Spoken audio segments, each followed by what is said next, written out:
Bom, vamos discutir um caso de uma paciente de 12 anos, um atleta com queixa de taquicardia de início súbito. Vem uso de amiodarona por conta da prescrição do pediatra e beta-bloqueador de forma irregular. Deu entrada no pronto-socorro com uma tontura, pré-síncope durante uma luta de karatê. De antecedentes, esse paciente tem uma história de síncope há 2 anos, com uma taquicardia revertida, espontaneamente registrada. O exame físico na admissão é normal. Então aqui a gente já pode discutir a primeira conduta, né? Feito esse paciente que teve esse evento, qual a melhor conduta, né? De todas as orientações, ou orientar a tomar a medicação de forma correta, internar. Alternativa C, orientar a aumentar a ingesta hídrica pensando numa síncope neuromediada. A melhor saída para esse paciente é realmente a internação, porque existe o risco de um evento súbito visto a presença de uma taquicardia. Que exames a gente pode solicitar? Então, o eletrocardiograma é o primeiro exame a ser feito. Vamos clicar aqui no eletrocardiograma. O eletrocardiograma mostra já evidencia a presença do intervalo PR curto, com onda delta, alteração de repolarização, compatível com a pré-estação ventricular. Como esse paciente tem crises de taquicardia, então a gente pode chamar esse paciente de Wolff-Parkinson-White.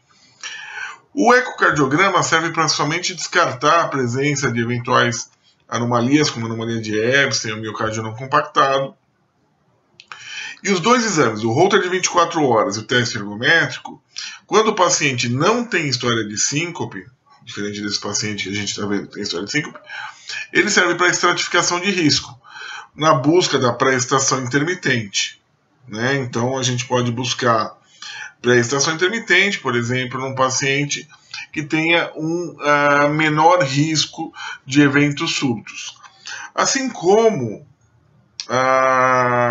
no teste ergométrico, o desaparecimento da via. Observe aqui, intervalo PR curto com onda delta pré-estado e o desaparecimento da pré-estação. Se o paciente não tivesse história de síncope, isso seria um marcador de benignidade para essa via acessória. O teste ergométrico, às vezes é muito difícil observar o desaparecimento da onda delta. Que nesse paciente, mesmo no esforço, ele mantém um discreto empastamento que a gente pode ver em V1 e D1, mostrando que a onda delta não desaparece abruptamente ao esforço, que seria um critério também de benignidade nos pacientes que são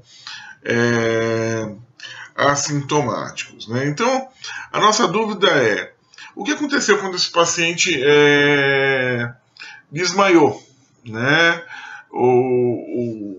Qual seria o fator que levou esse paciente ao desmaio? Muito provavelmente, ou uma arritmia, uma taquicardia muito rápida, uma taquicardia supraventricular muito rápida, ou mais provavelmente a presença da fibrilação atrial pré-excitada, que é essa taquicardia de QRS largo com RR irregular, que faz com que o paciente possa correr o risco de fibrilação ventricular. Então a gente está frente a uma taquicardia pré-excitada, né, uma fibrilação atrial pré-excitada, e essa fibrilação atrial é de extrema importância para que a gente identifique o risco de morte desse paciente. Então, a taquicardia de QRS largo, a gente lembra da FA pré-excitada. Essa fibrilação atrial pré-excitada acontece nos quadros de Wolff-Parkinson-White, que é o intervalo PR curto mais a onda delta, que está associado também à crise de taquicardia. Então, o modelo de uma pré-estação ventricular, intervalo PR curto com onda delta, a gente pode observar do lado esquerdo, e a representação animada aqui do lado direito, mostrando a condução do estímulo pela via não especializada. Quando vem uma ectopia, né, uma extrasístole atrial, como é mostrado nesse exemplo, eu posso bloquear a via acessória, conduzir pelo nó, descer pelo sistema elétrico normal e subir pela via, o que gera uma taquicardia ortodrômica. E aí o grande medo desses pacientes, né, por isso que eles são proibidos de praticar atividade esportiva, é a questão da fibrilação atrial, que pode conduzir rapidamente para o ventrículo pela via acessória, dependendo do período refratário, e gerar a fibrilação atrial pré-estada e a fibrilação ventricular.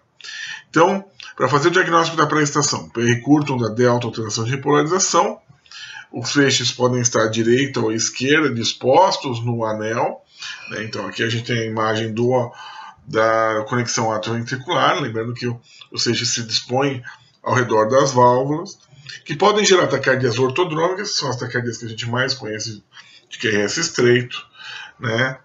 Onde vai ter uma onda P inserida a mais de 70 milissegundos.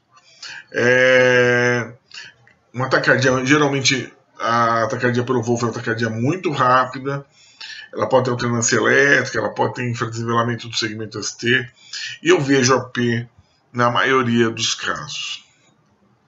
Uma atenção especial tem que ser dada à utilização da adenosina, por isso que se pede para que o carrinho de parada esteja ao lado do paciente, porque durante a administração da adenosina eu posso desencadear uma fibrilação atrial e eu vou ter um momento onde o nó está bloqueado, a via está desprotegida e o átrio fibrilando, o que pode gerar o quadro também de fibrilação atrial associado à pré-estação.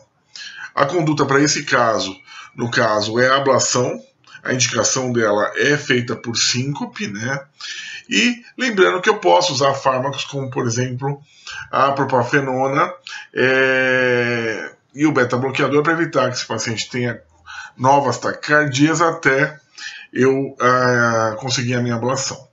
É importante, eu quero chamar a atenção para o último item, né, que eu coloquei de propósito aqui, que muitas pessoas falam que deve-se evitar a adenosina em pacientes conhecidamente portadores de Wolff. Na verdade, o que se deve ter é o preparo, porque esses pacientes podem evoluir com fibrilação atrial pré-excitada e fibrilação ventricular. Por isso que o carrinho de parada deve estar do lado, e não há uma contraindicação à administração de adenosina para esses pacientes. Com história de síncope, a indicação é a eliminação da via acessória por meio da ablação por radiofrequência ou pela crioablação, é uma indicação médica, né? Atletas, pacientes com síncope, refratariedade ao tratamento clínico ou profissões de risco. E aí se restabeleceria a condução somente pelo nó atrioventricular.